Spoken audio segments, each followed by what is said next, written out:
Prime Minister Skerrit warns misinformation in a CBS 60-minute segment on the Citizenship by Investment program featuring opposition leader Lennox Linton could threaten foreign investment in the country. Combined Taxi Association renews a call for enforcement of tourism regulations this year, and an increase in registration fee fails to curb the number of competitors at this year's Calypso eliminations. I am Julian Morris with the Channel 5 News. The details coming up.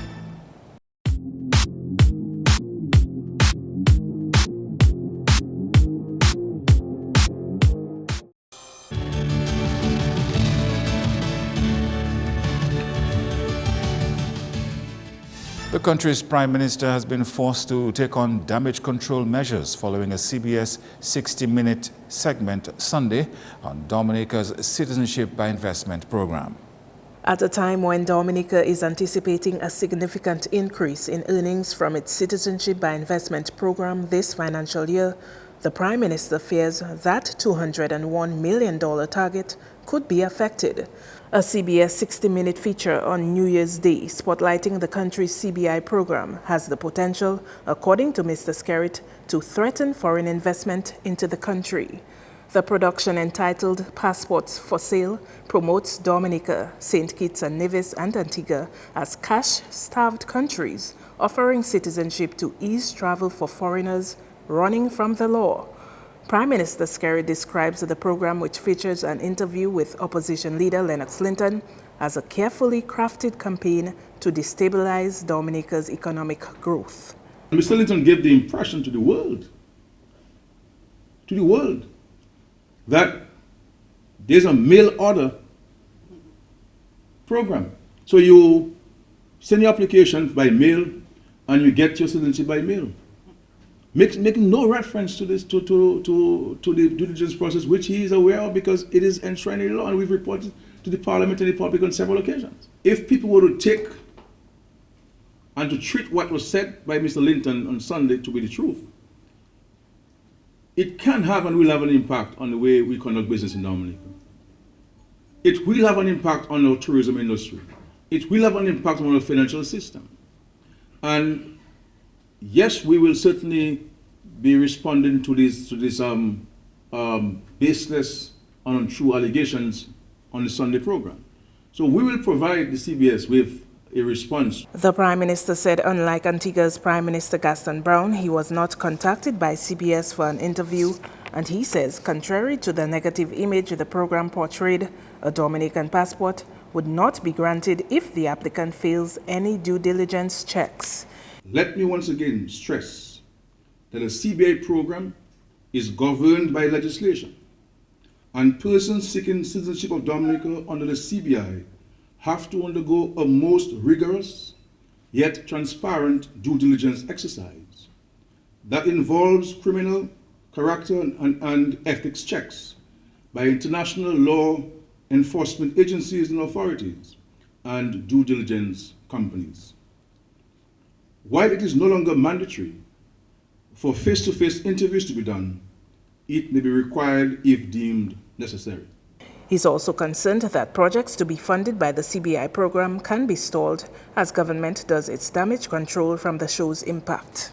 The entire resettlement of Petit Savan, 381 homes, including infrastructure, including a health center and community facilities and a market and a playing field and a basketball court, this will be financed entirely by the CBI. We just approved, for example, ratified today in Cabinet, close to $6 million from the CBI that was going to finance the NEP for the next 6 months. Very soon, once the manufacturers will put themselves together and write to me, we'll give them some money to create jobs. We are partnering with a local investor to restart the manufacturing of soaps and other products at the DCP, to give back the jobs of the people who lost their jobs. And we're going to be using $2 million to provide a loan to this investor to be able to acquire DCP. So people can be back in work in the next 6 months and start back exports. All of these things are in danger. In other news, a renewed call for the enforcement of the tourism regulations high on the agenda of the Combined Taxi Association for 2017. The president of the association, Philip Gist, says regulations will help taxi drivers deliver a higher quality of service to tourists. We not all satisfied with the decisions that were taken and the things we supposed to be implemented for the new season. Some of it were not implemented. For example, the tourism regulations. It's not readily available, so we can challenge someone who cuts the price. The price cutting still is been happening. Sometimes you see the deportment of the drivers. Some of them are not present themselves as we would like them to. We hopefully in January we have our new uniforms, so we will see drivers in new uniforms. Another problem faced by the taxi drivers in 2016 was the decreased spending power of tourists. The visitor spending power, in my opinion, is not really available. We have the visitors coming to the shores, but sometimes they're very challenged in taking a tour. They do a lot more negotiating, they want to cut down on the price. And sometimes you have to accommodate because you actually want the business. So we hope from January into April, the persons will have a better level of spending, be more conscious, and see how well we can make it work for the taxi drivers. Road safety is another major concern for the Combined Taxi Association, and to this end, Gist is asking all road users to be more cautious on the road, especially when a cruise ship is in port. In 2016, we had that accident with the bus driver and the car. As I drive along, I find our drivers are very intolerable. They don't. The courtesy that was exhibited years ago, some of us are very impatient. We need to be more patient whenever there's a visitor ship in port, because it means you'll have more traffic on the roads, you'll have more individuals on the roads. And I would ask the drivers to be a little more courteous. I mean, we were taught that, and let's practice it. Dominica's government has agreed to make financial resources available for the country's manufacturing sector, but with one condition. President of the Dominica Manufacturers Association, Severin McKenzie, says government first requested a proposal stating how the resources would be utilized. We are, in fact, circulating a questionnaire. We are doing a survey so that we could get a situation and analysis of the manufacturing sector, where all manufacturers will have the opportunity to state their challenges, and the opportunities that they see ahead, and how best their facilities can be improved. And out of this information, we are hoping that we'll be able to put a reasonably good proposal together to present to the government. Sever says they are not providing any specific figures in terms of funds needed. The funds will be made available through the aid bank with a maximum interest rate of 3%. One of the subsectors of the manufacturing that we are really hoping will catch up or re-emerge is the furniture industry. Where, because at one time, we had a number of local furniture makers, and we are hoping that, these furniture makers can reorganize themselves and actually come up, and because there is a big market for local furniture. And over the last few years particularly, we have been seeing those imported furniture that with, the modified timber, before it gets wet, it just completely crumbles. So we are hoping that our furniture makers will take advantage of the opportunities that are being presented. The association, now represented by a 7-member committee, is expected to complete the survey by January 17, followed by the presentation of the proposal on January 31. The Dominica Business Forum, DBF, will host a meeting to discuss challenges and opportunities within the private sector here next month. All sectors of the economy related to the private sector will be analyzed to arrive at practical recommendations to improve the climate of doing business in Dominica. This should result in successful, profitable and equitable private enterprises. Registration and payments should be made at the DBF's Secretariat throughout the month of January. The financial contribution for the hosting of the forum is $85 for members and affiliates and $100 for non-members. And Ophelia, Swinging Stars, Arthur Martin, King Dice, Observer, Daddy Chess, Tasha P, and Hunter expected to be part of the lineup when the Acute Psychiatric Unit stages the 16th annual APU concert in just a few days. One of the organizers of this year's event told me the show has evolved over the years to become highly regarded and well attended. So the objective of this year's concert is to demonstrate to Dominicans that people with mental health do have a lot of hidden talents that they can showcase and that they're willing to show, basically. They will also get the opportunity to participate with other well-known artists and together put a package together that our patrons and our attendees can enjoy. It's indeed very therapeutic for our patients, and it also gives them an opportunity to integrate with everyone else. These patients are our brothers and sisters. Okay, this could be me or you tomorrow, and they have been crippled by their mental illness, and because of that, unable to really showcase what they're really truly capable of. So it gives them an opportunity to shine, and it gives them an opportunity to exist among others who are equally talented. Organizers say the show allows APU residents to feel accepted, loved, and also provides them a sense of belonging. Sunday afternoon show at the APU ground starts at 4. There is a $5 contribution that goes towards funding patient activities. Patrons who wish to give more are welcome to do so. You are watching Channel 5 News. Coming up, a farewell for Wadi Astafan, a glance at the funeral.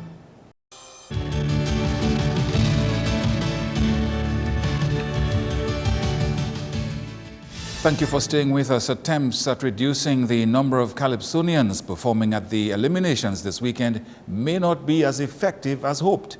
Here's Andrea Louis with more. Dominica's Calypso season is set to start off on Saturday, 7th January, with the eliminations carted for Harlem Plaza. In mid-December, it was announced that the registration price would be raised from $20 to $50 in order to cut down on the number of those who register for the event. Generally, approximately 70 Calypsonians perform on the night of eliminations, and based on feedback from the public, the association is making moves to reduce the length of that show. However, coordinator at the Dominica Calypso Association, Emmanuel Hakesi Salamat, says so far the price increase has not deterred people from wanting to perform at eliminations, and 53 people have paid and registered for the show so far.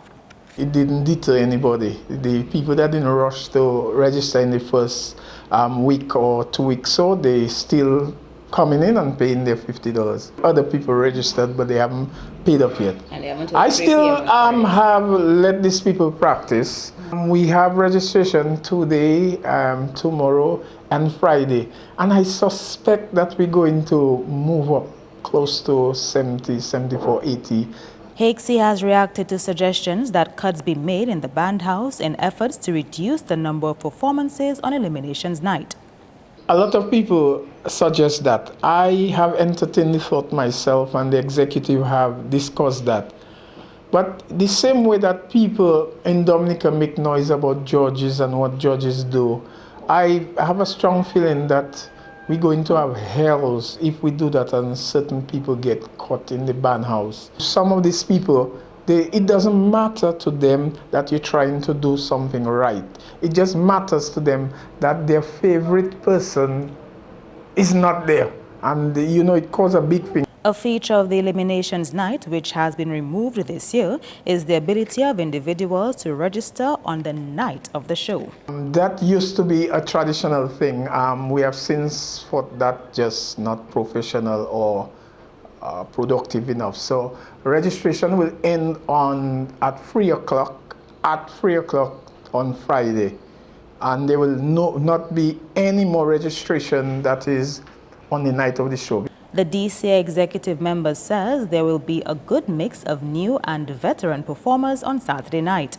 We have a few new people coming in, somebody like Mandisa Star.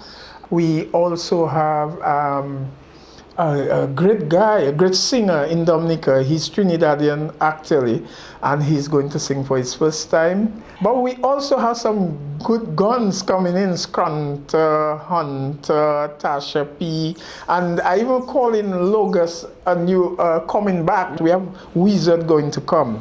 although Wizard will be coming as a king, 2 times king, coming straight into the quarterfinals. Trinidad is back, but he's starting this time from eliminations. Denison Dice Joseph, who has won the crown 8 times, is the reigning Calypso monarch. Andrea Louis, Channel 5 News. And a little help goes a long way, and as students of Soufriere and Scott said return to school following the Christmas holidays, they are being reminded of the need to maintain good dental hygiene.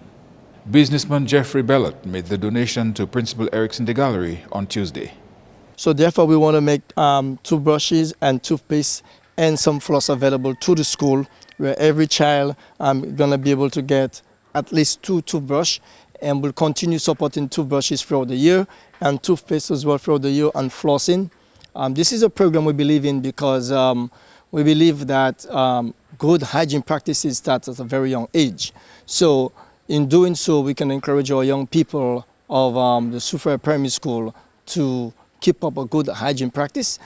And on behalf of Carrie Feed and my wife Mary and myself, we want to make this donation to the principal of the Soufriere Primary School. On behalf of myself, the teachers, students, and the PTA executive, I would like to take this opportunity to extend heartfelt gratitude to Mr. Jeff Belt and family. Over the years, we have grown very close together. Mr. Bellot has provided continuous support for the school. Under his watch, we were able to organize our school library, and here it is today that he's taken his association with the school one step further. And I must say, Mr. Bellot, that the supplies that you have given us here today will no doubt go a long way in assisting our students. We believe that oral hygiene is very important, and as you rightly said, teaching students how to brush the teeth at a very early age certainly is a wonderful move in the right direction. Family, friends, employees, and local and foreign dignitaries all said farewell to the remains of the late Wadi Anthony Astafan on Wednesday. The 93-year-old business mogul died on Tuesday, 20th December 2016. It's believed that his corporate culture of innovative practices is what led to the expansion of J. Astafan and Company Limited. He arrived here with his family from Suriname in 1933. He reportedly turned down a career in medicine and in 1941 joined the family business. Wadi Astafan was also very instrumental in sports development. That's news. Kenny Williams is next with your sports highlights.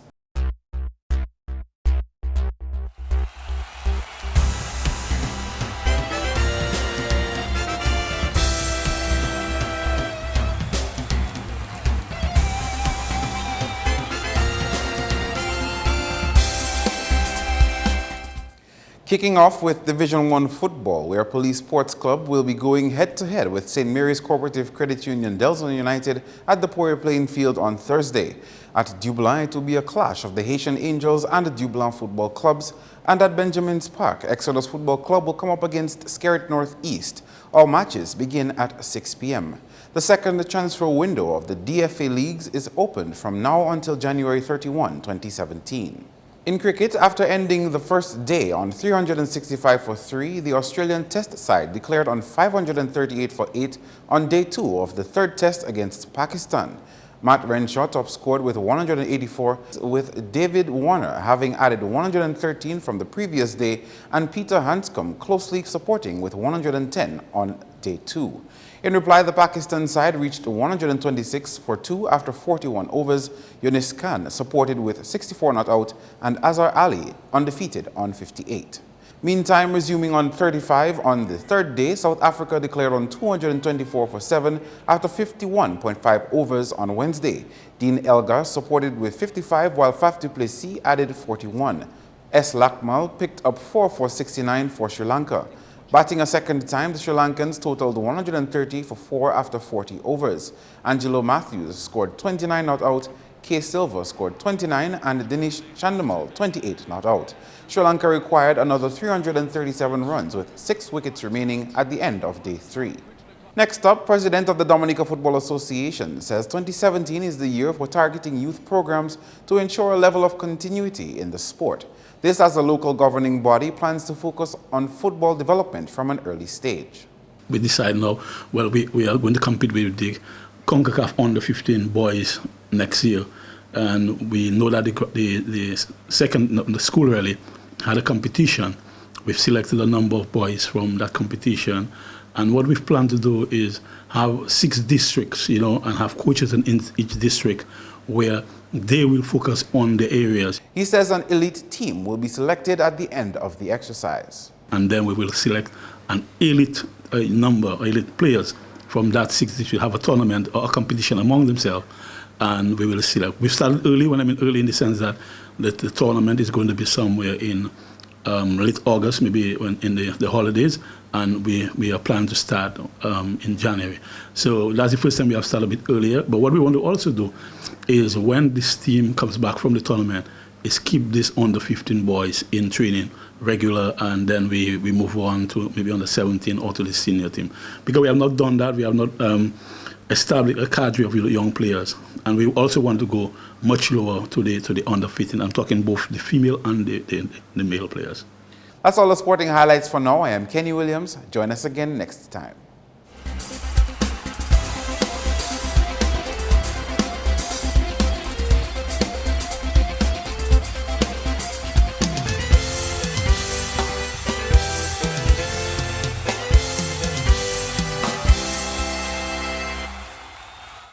Your weather report is next.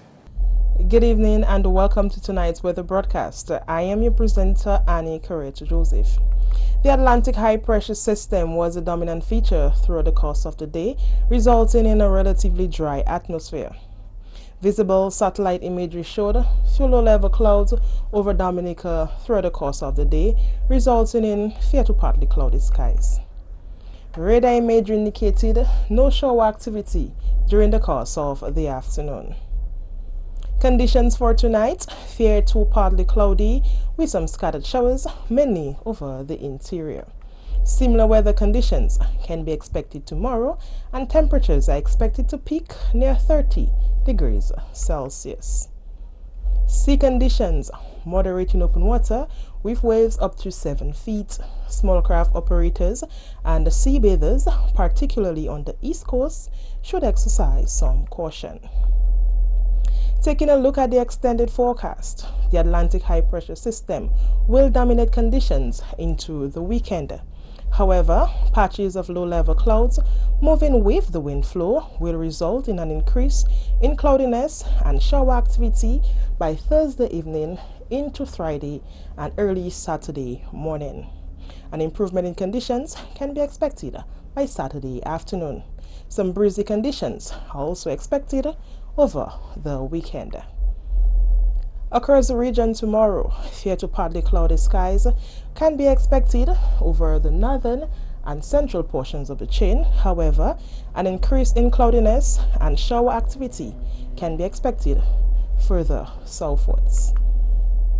On the international scene, partly cloudy skies can be expected in New York and also in Beijing, some clear skies in Miami and London, and some possible thunderstorm activity in Caracas. The sun will rise tomorrow at 6:33 a.m. and set at 5:49 p.m. For up-to-date information, visit our website at weather.gov.dm or call the weather hotline at 447-5555. Thank you for viewing and join us next time. Good night. And as we wrap up the news, the headlines again. Prime Minister Skerrit warns misinformation in a CBS 60-minute segment on the Citizenship by Investment program featuring opposition leader Lennox Linton could threaten foreign investment in the country. Combined Taxi Association renews a call for enforcement of the tourism regulations this year, and an increase in registration fee fails to curb the number of competitors for this year's Calypso eliminations. Feel free to contact us at news@MarpinNews4thJan2k17. You can also access our past newscasts on our YouTube channel. On behalf of the production team, I am Julian Morris. To our viewers around the world, thank you for watching.